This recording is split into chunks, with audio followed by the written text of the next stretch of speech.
That's wet enough around for them to burn. Everything ain't dry. It's probably burning what they cleaned up from that storm. As you can see, they got an enormous amount of trees. 1,500 acres, something like that. But from where this stone wall starts back there to where the stone wall ends is how big the farm is on this side. You know, roads and property lines, I guess. They built a road around the farm. They had that kind of pull. They thinned these trees along the road out a bunch. They took more than half of them out because you could see the stalls and, you know, the fields and stuff. You just couldn't see in there at all. I thought it was smart.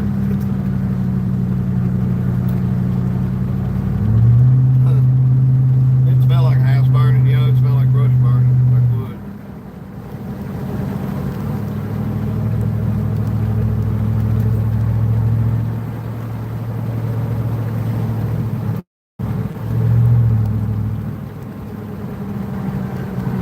I do not know their gate code.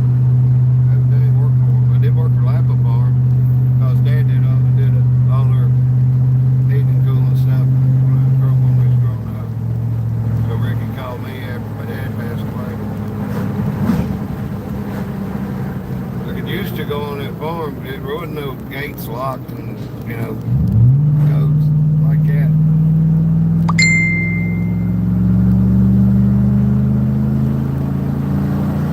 So I've got to take Amy, you know, she's a horsey girl. I've got to take her up through the backs of some of these farms where they have full-size racetracks and stuff. Big thing in the middle where they stand on top and watch their horses.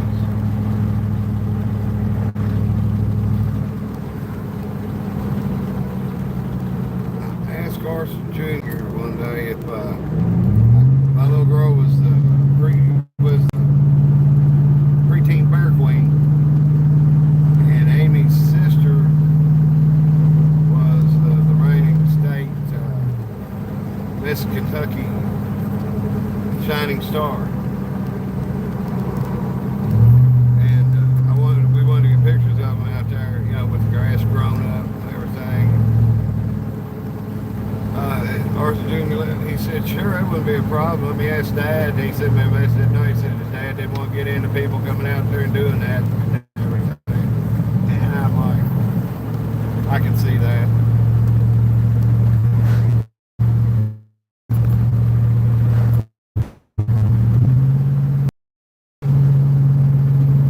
Sure, the internet has to do that because, you know, people figure they're going to take the pictures, you're going to show them off, and then they're going to say where they got the pictures taken. And then it's going to be people going, hey, what about me? Hey, what about me?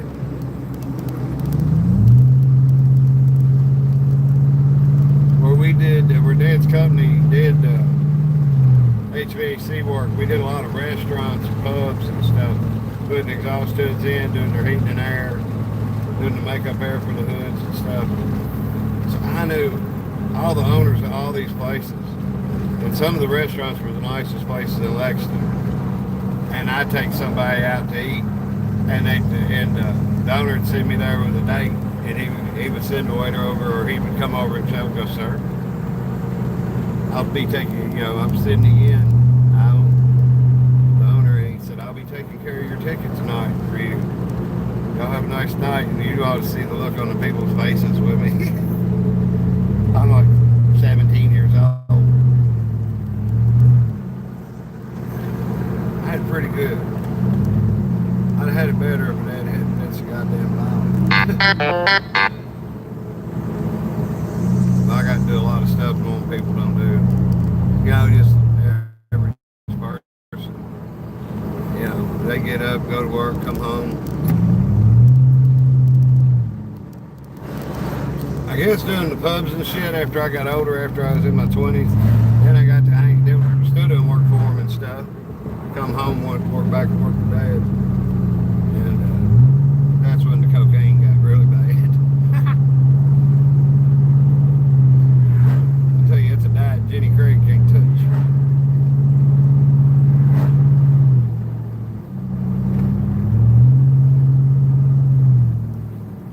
Hi everybody. I see where it says hi, but I can't read that, so let's make sure y'all, the cameras are kind of square, which it's not. I think it's close. I don't like to mess with it, especially on a country road. I just hope y'all enjoyed the ride. Listen to me babble. It'll be about 6:15 when I get home.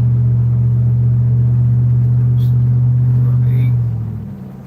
And I'll figure out something to eat. I'll start stacking. I don't know what I'm going to build tonight. I'm going to build something that lasts a while tonight.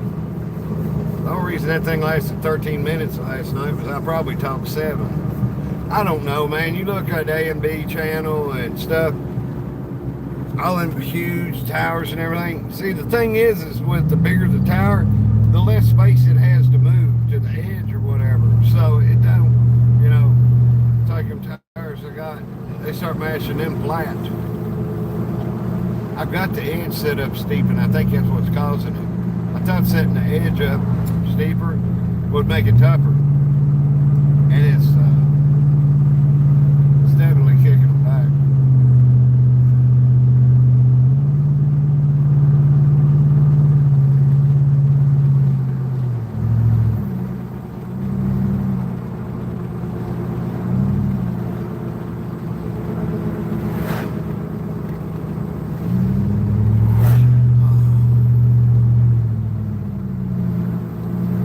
At 47 miles an hour, man. Come on. We're on like 40. Promise. Break 50 mile an hour lightning ain't gonna strike you.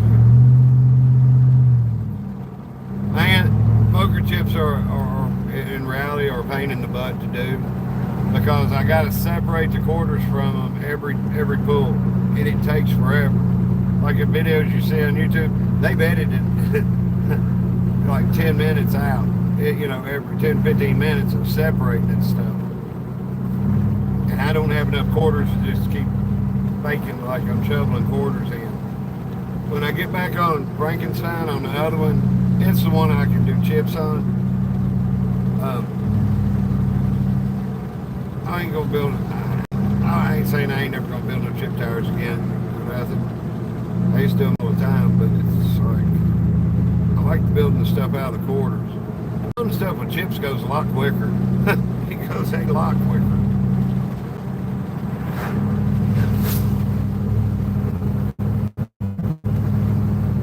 No, I'm off work.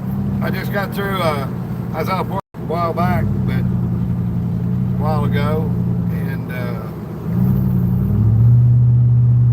dude out here, out in the country, a tree had fell across his driveway, but he wanted to fork it to the brush pile with his tractor, but he didn't want to move it as long as it was. It was about 30-foot long log. I cut it 3 times for him. They were about 8 to 10 foot pieces, just guessing at it. A little shorter than that on one of them, but he, that way you ain't got to pick it up real high to get through the gate, and it's short enough to handle without having to get dead in the middle and worry about it teeter-tottering and fall off.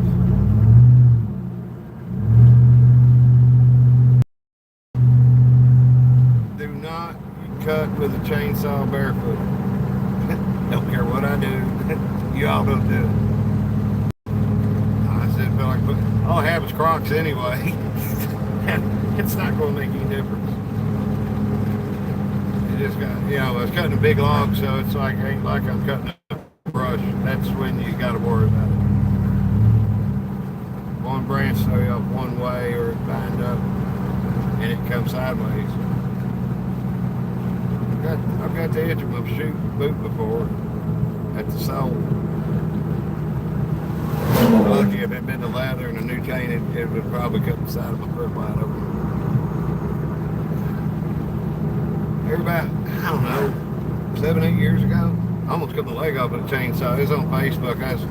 I had it talking like a little hand puppet dude that makes his hand talk way back when. And if there's a chunk of meat hanging out of your knee after you cut it to the kneecap, don't cut that one little line. That's a nerve. It's something. I cut it, and there was a pain went from the bottom of my foot straight up my leg side, out the top of my head. It's probably still going in his face. And the first thing I thought was, I'm stuck like this. And it was gone. It quit. I was so relieved. I didn't think it was going to do no good to do it like a divot and shove that meat back in there.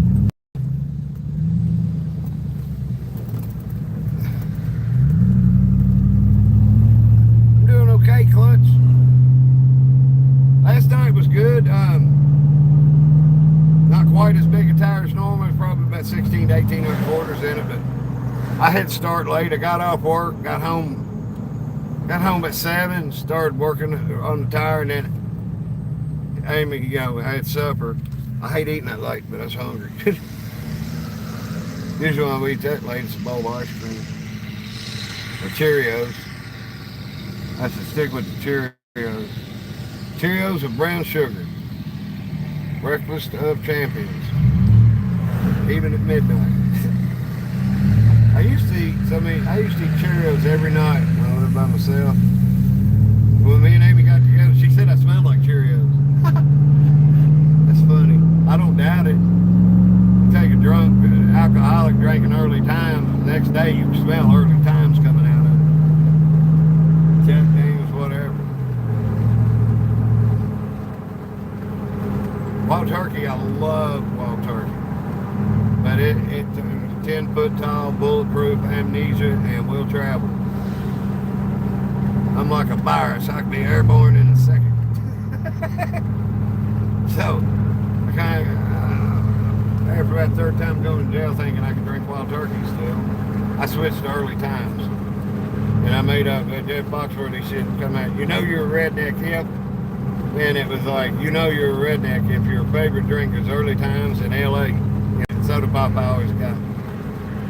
That's made around here. I'd go through a fifth to a half gallon a night, probably about a liter.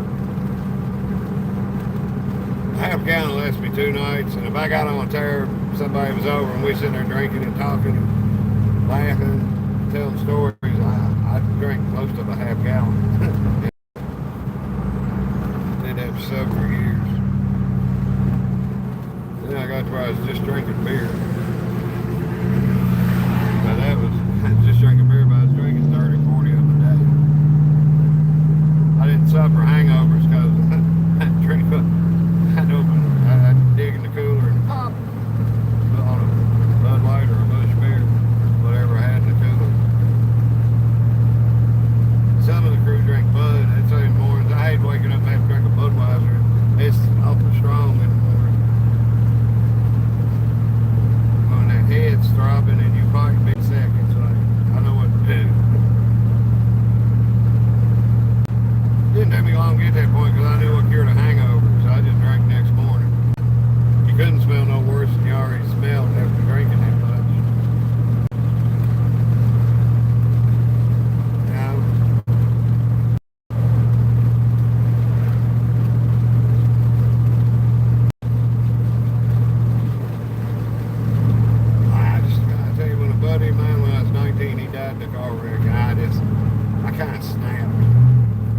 Changed my life. It did. It's one of the moments when you go, a moment in your life that changed you. That's one of them.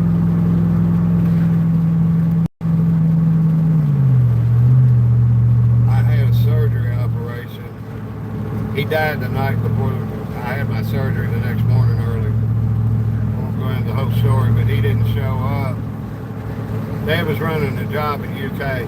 As a college pharmacy building. It was right across the street from the UK Med Center. My surgery was at the UK Med Center, so we went to work at 7:30 in the morning. So my best friend got killed driving from the drive-in out to Mom and Dad's because he didn't want to get up late. He'd been to the drive-in. He'd been drinking. He was on the way to my Mom and Dad's house to stay the night, so he'd be there next morning to see me before my surgery. My whole life. I better shut up. I'll start crying. And I know, I don't even like to say it's not my fault. Because I I hadn't been having surgery the next morning, he wouldn't have been going out to mom and dad's. He stayed up with us on and off when we was growing up as kids. He didn't have a real stable childhood. You know, he stayed at house night, stayed at house no night. Okay, Corey just stays in there. Well, yeah. It wasn't no problem, you know.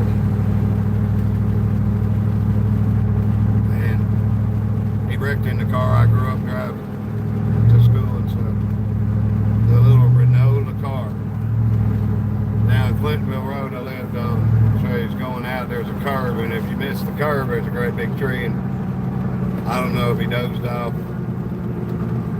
you know, because he'd been out so late. I don't know.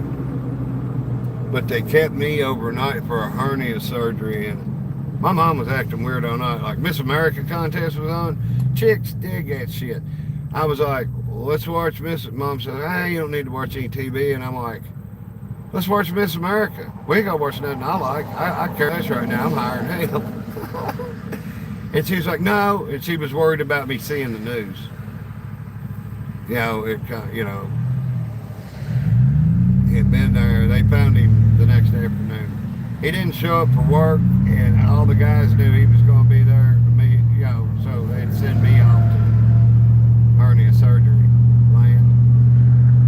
And Dad was worried about, you know, by the end of the day, everybody got worried, and then some guys going toward Clintonville saw part of the red car off in the bushes and the honeysuckle and shit. And it's two boys I grew up with out in Clintonville in elementary school. And Curry'd been out there all night, all day, and it wasn't nothing that he suffered. The tree took him out. You know, if you know what a Renault car is, the front of the bumper was close to the windshield. It just sucked. It just sucked, and ended up, and another girl was pregnant when he died. And he didn't know she was pregnant.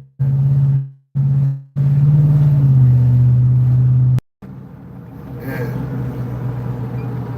You know, everybody's got a story, but I can't say I by no means have had the worst life of anybody on the planet. I know that, but it just like, as strong and tough as I am, there's certain things that just, man, bring me to my knees. Not to pray or nothing, just because I can't stand. I don't do the praying thing.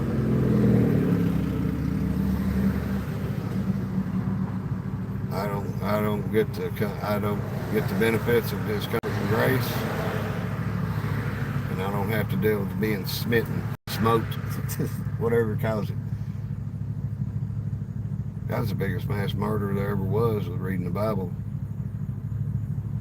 He told people to do all kinds of heinous shit. He's Charles Manson. Hey, it's written down. It's like, you might not like my comparisons, but it's truth. And I'll get off that. I know I've said no religion and shit on here, but sorry. I wouldn't be a boss without being a hypocrite. See, my boss won't fire me. He won't fire me and he won't drug test me. He's an asshole. But he won't fire me for sitting on the couch all day messing around playing on the Coinpushing. And that means, believe me, it could happen. There's more than one of me in my head. Y'all usually get this one. The other ones are in there. The kid, I call three of them, the kid, the old man, and me, and that's like every decision. The kid's like, yeah, let's go. Hey guys, can I make some money? Then you got junkie, and the badass. And as long as the kid, the old man, and me is okay, we can handle taking care of the other three.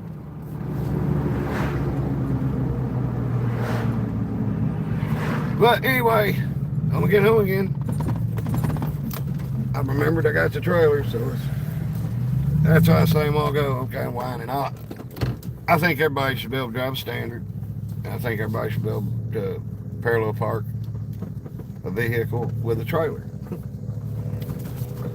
They should be able to back it up, So of course, but this long truck and a little temper trailer with the wheels way back on it instead of the middle, it's a pain in the butt. I did pretty good that time. Anyway, we'll see y'all in a little bit. Hey, do y'all want to watch me build a tower? I'll put it on if Amy's not watching something, if she's cool with it. But if I'm going to build something, I won't be seeing the chat much. You know, I'll try to look at it and stuff, but I won't have it on TV. Cool.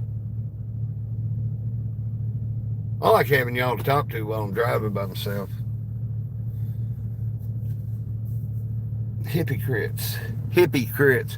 Hell yeah. A hypocrite would be somebody that tells you not to smoke and they smoke. I guess. Yeah. Hippie. Hip hip hooray. Hippie hooray. Alright. I'll see how many of y'all show up since nobody's saying nothing. I'll talk to you later.